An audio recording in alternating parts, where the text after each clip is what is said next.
ప్రతిరోజు కోట్ల మంది చూస్తున్న సోషల్ మీడియా ద్వారా మీ వ్యాపారం real estates Facebook, Instagram, YouTube ద్వారా ప్రమోట్ చేయబడి స్క్రీన్ మీద ఉన్న నెంబర్ కాల్ చేయండి. LBR digital marketing services. మీరు చూస్తున్నారు మిస్టర్ బిగ్ బాబు యూట్యూబ్ ఛానల్. ఫస్ట్ టైం మన ఛానల్ని విజిట్ చేస్తున్నట్టయితే ఖచ్చితంగా లైక్ చేయండి, కామెంట్ చేయండి, సబ్స్క్రైబ్ చేయండి. రీసెంట్గా ఒక వార్త సోషల్ మీడియాలో బాగా వైరల్ అవుతుంది. ఆ వైరల్ అవుతున్నటువంటి ఆ వీడియోలో ఏముందంటే కొన్ని సంచలనమైనటువంటి విషయాలు ఉన్నాయండి. లాస్ట్ పాయింట్ చెప్తే మీరు ఆశ్చర్యపోతారు. వీడియో చివరిలో చెప్తానమాట ఆ లాస్ట్ పాయింట్ అనేది ఏంటన్నది. ఆశ్చర్యపోతారన్నమాట. మీకు షాక్ అయిపోతారు మీరు ఆ పాయింట్ చెప్తే. ముందుగా ఏం జరిగిందంటే, ప్రొఫెసర్ నాగేశ్వరరావు గారు యూట్యూబ్ ఛానల్లో ప్రొఫెసర్ నాగేశ్వరరావు గారు ఏం చెప్పారంటే, ఆ మధ్యకాలంలో పవన్ కళ్యాణ్ గారు ఢిల్లీ వెళ్ళారంట.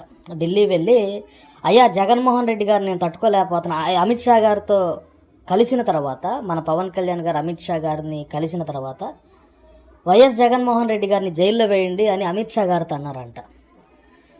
దానికి అమిత్ షా గారు ఏమన్నారంటే, ఇన్స్టాంట్ ఫ్రెండ్ ఉంటాడు, లాంగ్ టర్మ్ ఫ్రెండ్ ఉంటాడు. పవన్ కళ్యాణ్ నా మాట విను, అమిత్ షా గారు అన్న మాటలంట. ఇది ఆయన ఏమన్నారంటే, అమిత్ షా గారు రాజకీయాల్లో ఇన్స్టాంట్ ఫ్రెండ్ ఉంటాడు, లాంగ్ టర్మ్ ఫ్రెండ్ ఉంటాడు.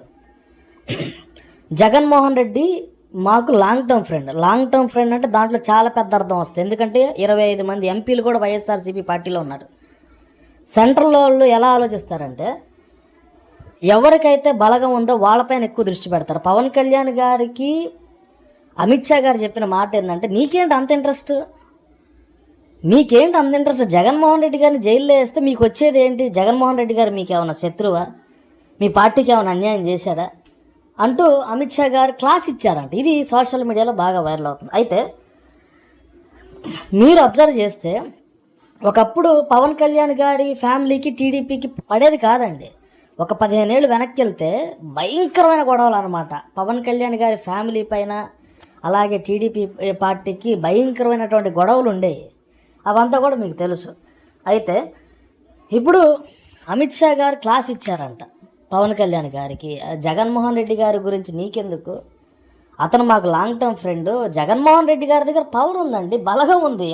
మామూలు వ్యక్తి చెప్పండి, జగన్మోహన్ రెడ్డి ఎంత బలగం ఉంది, ఎంత సపోర్ట్ ఉంది జగన్మోహన్ రెడ్డి గారికి. దీని గురించి ఖచ్చితంగా మీరు కింద కామెంట్ చేయండి. మరొక విషయం ఏంటంటే, పవన్ కళ్యాణ్ గారు ఈ మధ్య ఒక తప్పు చేస్తున్నారు. అనవసరమైనటువంటి విషయాల్లో ఆయన మాట్లాడుతున్నారు. మొన్న విజయ్ జోసెఫ్ గారు గెలిస్తే ఆయన పేరు కూడా ఎత్తలేదండి. విజయ్ జోసెఫ్ అనే ఒక వ్యక్తి గెలిచాడని కూడా పవన్ కళ్యాణ్ గారు చెప్పలేదండి. ఎంత అవమానం అండి. అట్లా చెప్పపోవడం కూడా తప్పే కదా. పవన్ కళ్యాణ్ గారు చెప్పాలి కదా, విజయ్ జోసెఫ్ అనే వ్యక్తి ముఖ్యమంత్రిగా గెలిచాడు అనేది కూడా చెప్పాలి కదా.